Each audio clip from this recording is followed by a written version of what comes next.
You're now watching Showbiz Snob, your daily showbiz update. Inusap-usapan nga ngayon sa social media ang tila pag-umit ng photo nitong si Sara Labati sa Instagram post ng kanyang bayaw na si Raymond Gutierrez. Sa inumit, ibig sabihin ay hindi nga isinama nitong si Raymond Gutierrez ang picture nila ni Sara Labati doon sa kanyang post. Ang tanging isinama na lamang niya ay ang photo niya sa ibang mga celeb na nakasama niya sa nasabing event. Instagram ni Raymond Gutierrez ay makikita lamang ang photo nila ni Kylie Versosa. Pero lumabas nga sa social media na nakasama niya sa event na iyon ang kanyang hipag or sister-in-law na si Sara Labati. Kaya naman ang mga netizen ay may iba't ibang opinyon hinggil dito. Ang ilan ay sinasabi na baka kaya hindi na lang isinama ni Raymond ay dahil ayaw niya na masali pa sa issue ng kanyang kapatid at ng hipag nito. Ang ilan naman ay sinasabi na nagkaroon pa rin ng issue kahit hindi niya isinali. Sa katotohanan ay may mas issue pa nga.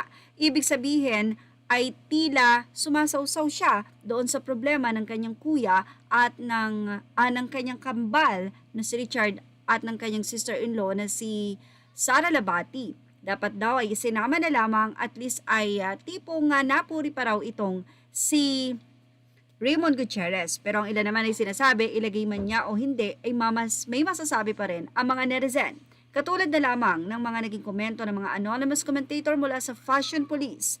Narito ang kanilang naging say.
Well, ano masasay ng mga ka-showbiz snappers natin dyan? Ano sa palagay nyo, bakit nga ba hindi na lang isinama ni Raymond ang photo ng kanyang sister-in-law na si Sara Labati?